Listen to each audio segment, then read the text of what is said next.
Olá, meu nome é Anne Beatriz, sou discente da disciplina de Direito Administrativo 2, ministrada pelo professor Raul José Galade de Oliveira, da Universidade Federal do Amapá. Bem, eu vou introduzir o tema do nosso artigo científico, que foi Administração Pública, Pandemia e Segurança no contexto brasileiro e português. Bem, a administração pública, ela exerce um papel fundamental na organização do Estado e na concretização de funções essenciais à coletividade, especialmente no que se refere à promoção de segurança. Em contexto de normalidade, essa atuação, ela busca harmonizar a eficiência estatal com a observância dos direitos e liberdades fundamentais, conforme os princípios administrativos e constitucionais que estruturam o Estado de Direito. No entanto, esse equilíbrio, ele pode se tornar especialmente sensível em situações excepcionais, como crises sanitárias de grande magnitude, como, por exemplo, a pandemia da Covid-19, que impôs desafios inéditos à administração pública, exigindo do Estado respostas céleres, coordenadas e muitas vezes extraordinárias. Nesse cenário, a segurança ela passou a assumir um papel central, não apenas como um mecanismo de contenção de conflitos sociais, mas também como um instrumento de fiscalização e de garantia do cumprimento das medidas emergenciais adotadas para o enfrentamento da crise. No Brasil, essas medidas elas foram formalmente instituídas, como por exemplo pela Lei número 13.979 de 2020, que autorizou providências como o isolamento, a quarentena, as restrições à locomoção e também a fiscalização de atividades econômicas. Posteriormente, nós também tivemos o Decreto Legislativo número 6 de 2020, que reconheceu o estado de calamidade pública, conferindo ainda uma maior flexibilidade administrativa e também fundos orçamentários entre os entes federativos. Em Portugal, por sua vez, a atuação da administração pública, ela ocorreu mais no âmbito do estado de emergência constitucional, declarado inicialmente em março de 2020, com respaldo principalmente em decretos presidenciais junto ao controle do Tribunal Constitucional, que delimitaram os limites das restrições impostas a liberdades individuais. Bem, diante desse contexto, a adoção dessas medidas na esfera da segurança sanitária suscitou ainda intensos debates jurídicos e institucionais, especialmente quanto à sua legalidade, proporcionalidade e também a compatibilidade com os princípios que regem a administração pública. Assim, o artigo desenvolvido por nós tem como principal objetivo analisar de forma comparada a atuação da administração pública brasileira e portuguesa no enfrentamento da pandemia da Covid-19, buscando, sobretudo, compreender os diferentes modelos como os diferentes modelos administrativos influenciaram a gestão da segurança em cenários de crise. Olá, eu me chamo Amanda Taide Negrão. Agora vou dar continuidade à apresentação do nosso trabalho, que possui como tema Administração Pública, Pandemia e Segurança no contexto brasileiro e português, apresentada na disciplina de Direito Administrativo 2, ministrada pelo professor Raul José Galade de Oliveira, na Universidade Federal do Amapá. Bom, eu vou falar um pouco acerca da fundamentação doutrinária do nosso trabalho, na qual nos baseamos na doutrina clássica de José dos Santos Carvalho Filho, Eli Lopes Meirelles e Maria Silvia Zanella de Pietro para falar do contexto brasileiro, e acerca do contexto português nós nos baseamos no constitucionalista português Jorge Miranda. Começando pelo contexto brasileiro, primeiro é importante compreender como Meirelles, de Pietro e Carvalho Filho enxergam o conceito de administração pública em sentido estrito.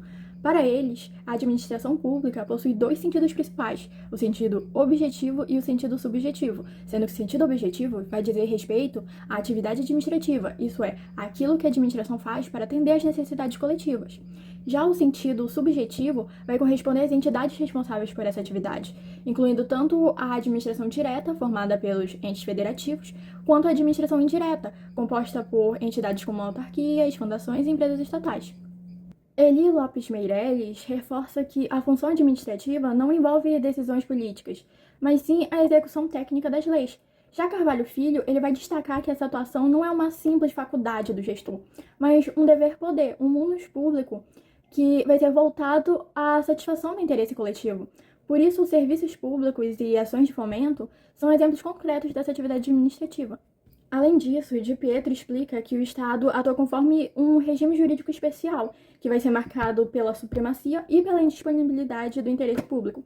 Isso significa que, para cumprir essas funções, a administração ela pode impor limitações aos direitos individuais, sempre visando o melhor para a coletividade, ao mesmo tempo em que ela não dispõe do interesse público, devendo agir dentro da legalidade. Esse regime se tornou ainda mais evidente durante a pandemia, em que a crise sanitária da Covid-19 ela exigiu uma atuação excepcional e urgente da administração, que precisou adotar medidas rápidas para proteger as vidas das pessoas que estavam em perigo e assegurar o funcionamento essencial do Estado. Um exemplo central dessa atuação foi a edição da Lei 13.979 de 2020, que autorizou isolamento, quarentena e outras medidas sanitárias baseadas no interesse público. Bom, Carvalho Filho e Di Pietro afirmam que, em situações excepcionais, como é o caso da Covid-19, não apenas é permitido ao Estado agir com mais intensidade, mas isso se torna um dever jurídico. Essa intervenção se manifesta, por exemplo, na ampliação do poder de polícia, que autorizou fiscalização, restrição de circulação, fechamento temporário de estabelecimentos e o uso obrigatório de máscaras. Contudo, essa atuação mais incisiva não afastou os princípios da legalidade, da proporcionalidade e da razoabilidade. A administração ela não podia agir de forma totalmente arbitrária, mas apenas dentro das opções tecnicamente justificáveis. Outro ponto relevante foi a flexibilização contratual e orçamentária. A urgência ocasionada pela Covid-19 exigiu contratações mais rápidas e leis como a 13.979 de 2020 e, posteriormente, a Lei 14.133 de 2021 permitiram dispensas ampliadas de licitação, como nas compras de ventiladores pulmonares e a contratação de leitos de UTI em hospitais privados. Entretanto, Carvalho Filho vai alertar que a urgência vivenciada no Brasil, ela não suspende o dever de controle e prestação de contas. Em síntese, esses autores concluem que a pandemia funcionou como um verdadeiro teste para o direito administrativo brasileiro, uma vez que ela reforçou que prerrogativas estatais só são legítimas quando vinculadas à proteção de direitos fundamentais e ao interesse público. Agora, é importante trazer a perspectiva da administração pública portuguesa com base no constitucionalista Jorge Miranda. Para ele, o Estado nunca se afasta da Constituição, mesmo em momentos de crise, porque não existe uma Constituição normal e outra para situações emergenciais. Os próprios mecanismos constitucionais já prevêem como agir nesses momentos. Em vista disso, Jorge Miranda critica duramente as primeiras medidas adotadas em Portugal antes da declaração de estado de emergência, afirmando que foram organicamente inconstitucionais, pois restringiram direitos sem autorização constitucional. Após a declaração de emergência, restrições foram admitidas, mas sempre com limites. Ele também ressalta que apenas órgãos de soberania podem atingir direitos fundamentais e não governos regionais ou autoridades administrativas locais, o que acabou ocorrendo em determinados momentos durante o contexto da Covid-19 em Portugal. Miranda também critica o prolongamento de restrições após o término do estado de emergência, especialmente quando o governo português usou decretos e portarias inferiores à lei para limitar liberdades, o que, segundo ele, normaliza o estado de exceção sem controle democrático. Em conclusão, tanto no Brasil quanto em Portugal, a pandemia exigiu ação estatal forte, que trouxe a ambos os países o desafio de equilibrar supremacia do interesse público com legalidade, proteção de direitos fundamentais e preservação do Estado de Direito. Olá, eu sou Alice Oliveira e eu estarei apresentando a base normativa do nosso trabalho, que está separado em base normativa brasileira e base normativa portuguesa. Bom, iniciando com a base brasileira, temos a lei número 13.979 de 2020, foi sancionada em 7 de fevereiro desse mesmo ano, e ela é conhecida como a lei principal da pandemia no Brasil. Ela estabeleceu diretrizes fundamentais para o enfrentamento da crise, ela regulou medidas excepcionais que buscavam proteger a coletividade e também buscou a efetividade das ações estatais. Ela tratou de dispositivos que tratavam da quarentena, do isolamento, da realização compulsória de exames médicos e da restrição excepcional de circulação de pessoas e bens.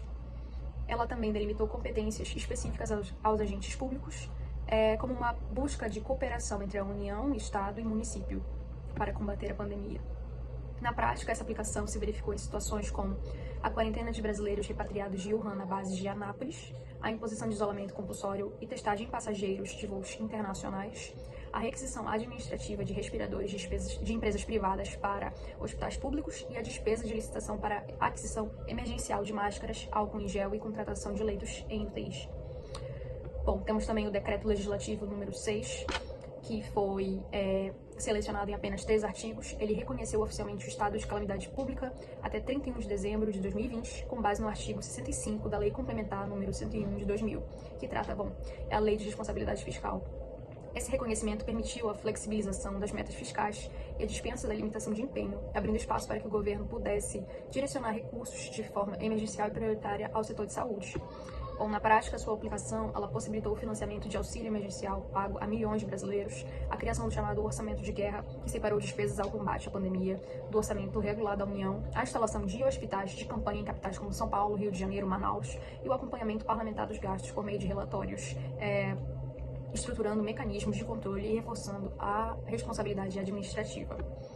Temos a Lei número 14.125, que foi sancionada em 10 de março de 2021, é composta por 4 artigos que tratam da aplicação da previsão da responsabilidade civil por eventos adversos decorrentes da aplicação de vacinas, além da possibilidade de aquisição e distribuição desses imunizantes por pessoas jurídicas de direito privado. Na prática, sua aplicação se verificou em iniciativas de empresas que buscaram adquirir vacinas para imunizar seus funcionários em negociações realizadas por entidades privadas junto a laboratórios internacionais na regulamentação de acordos que previam a responsabilidade civil por efeitos adversos. No entanto, essa lei ela foi posteriormente revogada pela Lei número 14.466 de 2022, que consolidou e também atualizou o tratamento normativo sobre saúde pública e imunização. Iniciando a base normativa portuguesa, temos a Lei número 1A de 2020, que foi sancionada em 19 de março de 2020. Nela temos os principais pontos, que se destacam a suspensão de prazos processuais e administrativos, a flexibilização de regras em setores essenciais e a definição de mecanismos de proteção social e laboral. Na prática, a aplicação dela se verificou em situações como a suspensão de prazos judiciais e administrativos durante o primeiro estado de emergência que foi decretado em Portugal, a adaptação do funcionamento dos tribunais com sessões realizadas por meios telemáticos, a flexibilização de regras laborais e também o apoio extraordinário à manutenção de contratos de trabalho e criação de mecanismos de apoio às famílias e empresas afetadas pela crise. Importante ressaltar a Lei 95 de 2019, que mesmo vindo antes da pandemia foi um marco fundamental para a reorganização do Serviço Nacional de Saúde. Nas suas disposições, destacava-se a possibilidade da requisição civil de hospitais privados, garantindo que em cenários críticos os recursos da saúde privada pudessem ser integrados ao sistema público de saúde, reforçando os princípios da universalidade, generalidade e gratuidade do Sistema Nacional de Saúde, ao mesmo tempo que estabeleceu mecanismos de cooperação entre os setores públicos e privados durante a pandemia. Também temos o Decreto-Lei 10A/2020, que foi aprovado em 13 de março de 2020, que tratou da necessidade de conferir maior rapidez à atuação do Estado, criando mecanismos jurídicos que permitissem a simplificação de procedimentos administrativos e de contratação pública, assegurando que bens e serviços essenciais fossem adquiridos com celeridade e transparência. Na prática, sua aplicação verificou em situações como a contratação simplificada de equipamentos médicos e hospitalares, a aquisição emergencial de máscaras e ventiladores para reforçar o sistema de saúde, também a adaptação de serviços públicos essenciais para garantir o funcionamento mínimo durante o estado de emergência e a implementação de regras especiais para assegurar o abastecimento de bens indispensáveis. Olá pessoal, sou o discente Airon Rodrigues de Oliveira e venho apresentar o fundamento jurisprudencial do nosso trabalho voltado à administração pública, pandemia e segurança, no contexto brasileiro e português. Referente à disciplina Direito Administrativo 2, ministrada pelo professor Raul José de Galá de Oliveira, da Universidade Federal do Amapá. Aqui eu vou analisar um pouco de como o Poder Judiciário arbitrou a fronteira entre os sistemas jurídicos de Brasil e Portugal no que diz respeito à gestão pública e ao poder de polícia sanitária para salvar vidas sem atropelar as liberdades individuais de cada um no contexto pandêmico. Podemos ver que, enquanto Portugal adotou uma postura rígida de garantia das liberdades formais, o Brasil optou por fortalecer o poder administrativo em nome da saúde coletiva. Bom, começando a contextualizar a jurisprudência portuguesa, o primeiro marco que nós podemos trazer é o Acórdão número 424 de 2020. Esse acórdão, julgado pelo Tribunal Constitucional Português em 31 de julho de 2020, sob a relatoria do conselheiro José Teles Pereira, também é conhecido como o Caso dos Açores. Nesse caso, o governo regional dos Açores obrigou passageiros a cumprirem quarentena forçada em hotéis, sob custódia policial. O Tribunal Constitucional decidiu que isso era inconstitucional. Entendeu-se que o confinamento forçado não é mera restrição, mas privação total da liberdade. E a administração não pode prender ninguém sem ordem judicial, mesmo numa pandemia. Outro acórdão relevante de Portugal é o acórdão número 88 de 2022, que foi julgado também pelo Tribunal Constitucional em 1º de fevereiro de 2022, sob relatoria do conselheiro Pedro Machete. Aqui, nesse caso, o tribunal analisou, no contexto de um aluno de uma escola que testou positivo para Covid-19, a prática de autoridades de saúde que determinavam o isolamento profilático domiciliar obrigatório para cidadãos que tiveram contato com casos positivos de coronavírus. Nesse contexto, o tribunal declarou inconstitucionais essas normas, entendendo que a reclusão domiciliar, ainda que por razões sanitárias, equivale materialmente a uma prisão domiciliar. Segundo o acórdão, delegados de saúde não possuem competência para impor medidas que suprimam integralmente a liberdade de ir e vir, sem intervenção judicial prévia, reforçando o princípio da separação de poderes. Aqui, essa decisão evidencia que, mesmo em crises prolongadas, o Estado português rejeitou a normalização da decisão administrativa, reafirmando que a saúde pública não pode servir de justificativa para afastar a liberdade das pessoas.